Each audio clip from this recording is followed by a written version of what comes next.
Hello students, welcome to Vaghela study channel. વિદ્યાર્થી મિત્રો, Vaghela study ચેનલમાં તમારું સ્વાગત છે. જો તમે આ ચેનલમાં સૌપ્રથમ આવ્યા હોય તો વાઘેલા સ્ટડી ચેનલને લાઈક કરો, શેર કરો અને સબસ્ક્રાઈબ કરો. હવે વિદ્યાર્થી મિત્રો, તમારી પરીક્ષાની 1 મહિનાની જ વાર છે અને 1 મહિનામાં તમારે સૌથી પહેલાં તો પાસ કેમ થવું એનો વિચાર વીક સ્ટુડન્ટ કરતા હોય, હોશિયાર વિદ્યાર્થીઓને ટકાવારીની ચિંતા હોય અને વીક સ્ટુડન્ટને પાસ કેમ થવું, તો હું તમને બધું શીખવાનો છું. પાસ થવાની ટ્રીક પણ આમાં આવી જશે અને ટકાવારી કેમ લાવવી તેની મોસ્ટ આઈએમપી પણ આપવામાં આવશે. આ વાઘેલા સ્ટડી ચેનલમાં તમે ખાસ હવે ડે બાય ડે દરરોજ વિડીયો જોવાનું શરૂ રાખજો. આજે માત્ર શરૂઆત કરીએ છીએ, થોડીક જ દે, આગળ જતાં વિડીયો મોટા થશે અને વધારે તેમાં રિવિઝન પણ કરાવવાનું છે, આઈએમપી પણ આપવાની છે અને સોલ્યુશન પણ કરાવવાનું છે. કેમ કે તમે આંકડાશાસ્ત્રના ચેપ્ટરો ભણ્યા હશો તેને 6 મહિનાથી પણ વધારે સમય થઈ ગયો હશે અને તમે સ્ટેટ ભણ્યા હશો તો તમને ખ્યાલ હશે કે જેમ જેમ સ્ટેટમાં આગળ વધતા જઈએ આંકડાશાસ્ત્રમાં તેમ તેમ સ્ટેટ હાર્ડ બનતું જતું હતું અને જે ઇઝી હતું એને તમે ભણ્યા એને 6 મહિનાથી પણ વહેલો સમય થઈ ગયો. તો હવે આ અગાઉનું જે છે 6 મહિના પહેલાંનું એ તમને કોણ શીખવશે? એ માટે વાઘેલા સ્ટડી ચેનલમાં તમને શીખવવામાં આવશે. આજે માત્ર નમૂના પૂરતો વિડીયો છે, આવતીકાલના બીજા વિડીયોથી ખૂબ જ સારી રીતે તમને આમાં શીખવવામાં આવશે. છતાં આજથી શરૂઆત કરી દેવાની છે. તો જો આ હવે પછીના બધા વિડીયોમાં રિવિઝન પણ થશે, બોર્ડમાં પૂછાયેલા દાખલાઓનું આઈએમપી પણ આપવામાં આવશે અને સોલ્યુશન પણ કરાવવામાં આવશે.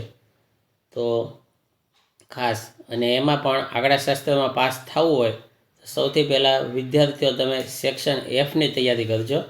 સેક્શન એફની અંદર પાર્ટ 1માંથી જ આવે છે અને પાર્ટ 1ના અમુક મોટા જે દાખલા છે કે જે ઇઝી દાખલા છે તેમાંથી આવે છે. તો ચેપ્ટર 1 સેક્શન એફ માટે દાખલા આપણે જોઈએ.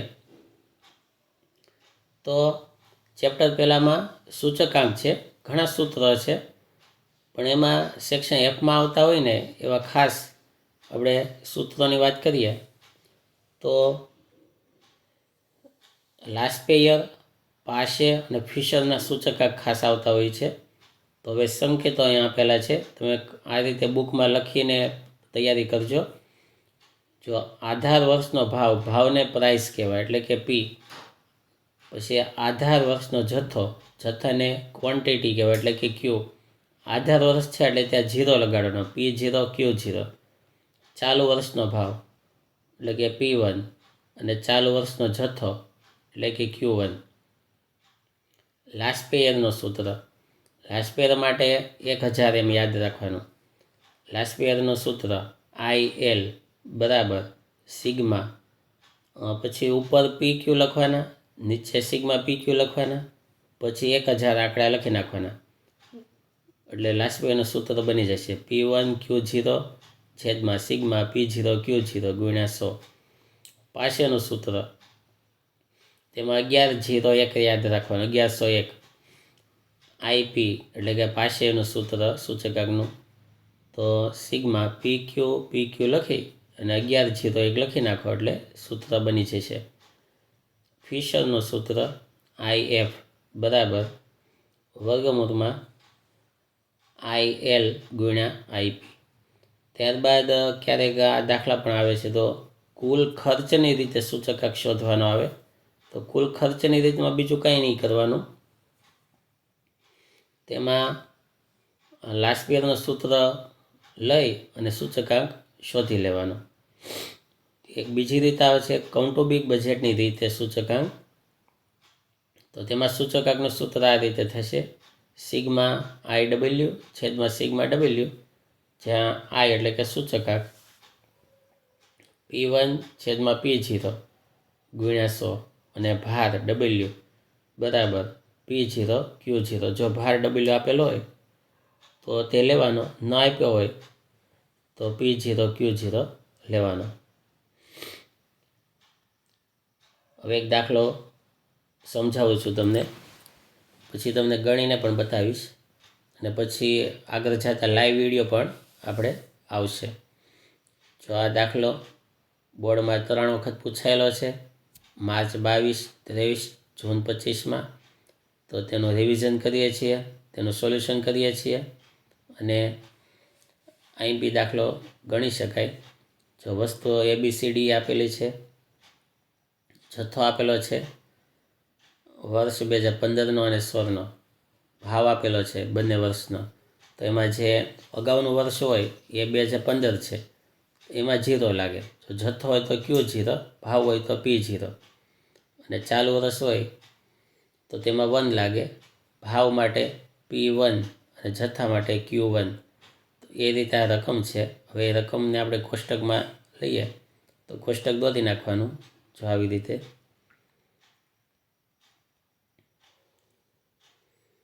તો આ આન્સર પહેલાં વસ્તુ ABCDE લખી નાખવાની, બરાબર. પછી પહેલાં 4 ખાના કરવાના, તેમાં PQ 2 વખત લખી નાખવાનું. પહેલું જે PQ લીધું એ આધાર વર્ષ ગણે, પછી PQ લીધું તે ચાલુ વર્ષ ગણવાનું. પછી P એટલે કે કિંમત, ભાવ. તેમાં કોષ્ટકમાં જે આધાર વર્ષ છે તેનો જે ભાવ છે 42, 28, 30, 20 અને 60 એ લખવાનો. પછી આધાર વર્ષનો જથ્થો જે છે 25, 15, 10, 8, 30 લખવાનો. ચાલુ વર્ષનો ભાવ છે તે લખવાનો 45, 30, 36, 25, 65 અને ચાલુ વર્ષનો જથ્થો 32, 20, 20, 15 અને 36. પછી 4 વખત PQ, PQ, PQ અને PQ આવું 4 વખત લખવાનું. અને પછી 1000 અને 1101 આ ક્રમ યાદ રાખવાના. તો પહેલાં 1, 0, પછી 2 વખત 0, પછી 11, 0, 1 આ ક્રમમાં લખી નાખવાનું.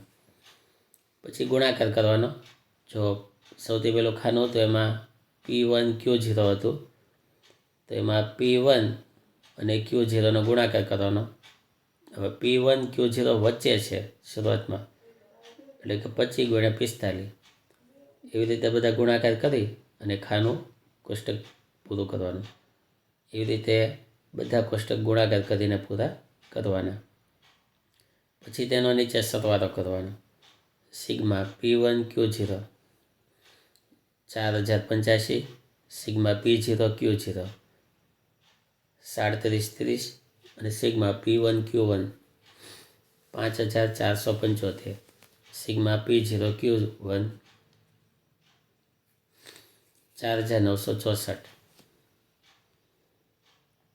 હવે લાસ્ટ પેયરનો સૂચકાંક IL બરાબર સિગ્મા P1 Q0 છેદમાં સિગ્મા P0 Q0 ગુણ્યા 100.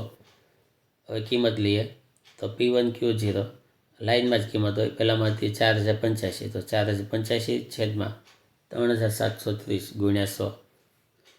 કેલ્સીથી ગણતરી કરીએ તો લાસ્ટ પેયરનો સૂચક આવશે 109.52. પછી પાસાનો સૂચકાંક IP બરાબર સિગ્મા P1 Q0 છેદમાં સિગ્મા P0 Q1 ગુણ્યા 100, એટલે કે 1101. કિંમત લઈએ તો 5475 છેદમાં 4964 ગુણ્યા 100. તો પાસાનો સૂચકાંક આવશે 110.29. ફિશરનો સૂચકાંક IF બરાબર વર્ગમૂળમાં IL ગુણ્યા IP. IF બરાબર વર્ગમૂળમાં 109.52 ગુણ્યા 110.29. IF બરાબર ગુણાકાર કરીએ તો 12078.96 અને તેનું વર્ગમૂળ કાઢીએ તો 109.90. તો આ રીતે લાસ્ટ પેયર, પાસે અને ફિશરનો સૂચકાંક ગણવામાં આવે છે. હવે આની જ જેવા દાખલા અગત્યના તમે પ્રેક્ટિસ માટે ગણજો. જો તમારી પુસ્તકનું ઉદાહરણ 12 છે, તેમાં વસ્તુ આપેલી છે ચોખા, દૂધ, બ્રેડ, કેળા. એકમ અપાયેલો છે કિલોગ્રામ, લીટર, કિલોગ્રામ, ડઝન. પછી વર્ષ 2016 છે અને 2015. તો 2015 છે, અગાઉનું વર્ષ હોય ને તે આધા વર્ષ ગણાય. તો 2015ની સંખ્યા લખો, તેમાં 0 લગાડવાનો, ભાવમાં P0, જથ્થામાં Q0. અને 2016નું વર્ષથી ચાલુ વર્ષ ગણવાનું, ભાવમાં લખવાનું P1 અને જથ્થામાં Q1. ત્યારબાદ ગણતરી કરવાની. કોઈ એકમ બદલાવાના નથી, કેમ કે પહેલાંમાં કિલોગ્રામ છે, લીટર છે, કિલોગ્રામ છે. કેળા ડઝન છે, ડઝનમાં ચેન્જ કરવું પડે, પણ ઠેઠ સુધી ડઝન જ છે લખેલું. જુઓ, તો બધે ડઝન લખેલું હોય તો કાંઈ ચેન્જ કરવું પડે નહીં. તો ગણતરી કરજો અને તેના આન્સર આવી રીતે છે. લાસ્ટ પેયરનો જવાબ આવશે 110.61. પછી પાછળનો જવાબ આવશે 110.16 અને ફિશરનો જવાબ આવશે 110.38. આ જ પ્રમાણે તમારે સ્વાધ્યાયનો ત્રીજો દાખલો ગણવાનો છે. આવી રીતે વસ્તુ ઘઉં, ચોખા, દાળ, તેલ, કાપડ, કેરોસીન. એકમ કિગ્રા, કિગ્રા, કિગ્રા, કિગ્રા, મીટર, લીટર. હવે આ કોષ્ટકને ઊભું કરી દેવાનું, 10 ખાના દોરવાના થશે. અને 2014 જે છે એ આધાર વર્ષ, એટલે જથ્થામાં Q0, ભાવમાં P0. 2015નું વર્ષ છે એ ચાલુ વર્ષ થશે, જથ્થામાં Q1 અને ભાવમાં P1. ઊભું કોષ્ટક કરી અને ગણતરી કરવાની, 10 ખાના. તો ગણતરી કરશો તો લાસ્ટ પેયરમાં જવાબ આવશે 126.72, પાછળનો જવાબ આવશે 126.85 અને ફિશરનો જવાબ આવશે 126.78. તો આવી રીતે આ બંને દાખલા ગણજો. આવતીકાલે તમને લાઈવ દાખલા ગણીને બતાવવામાં આવશે. તો આ ચેનલમાં ખાસ જોવાનું હવે શરૂ કરી દેજો. બધી જાતની IMP પણ આપવાની છે. આ એક માત્ર સ્ટાર્ટનો વિડીયો છે, બાકી આગળ વિડીયોમાં ખૂબ તમને સારું, પરીક્ષામાં ખૂબ જ ઉપયોગી થાય એવું શીખવાનું પણ છે. IMP પણ આપવાની છે. તો ખાસ વાઘેલા સ્ટડી ચેનલને લાઈક કરજો, શેર કરજો અને સબસ્ક્રાઈબ કરજો. Thank you very much.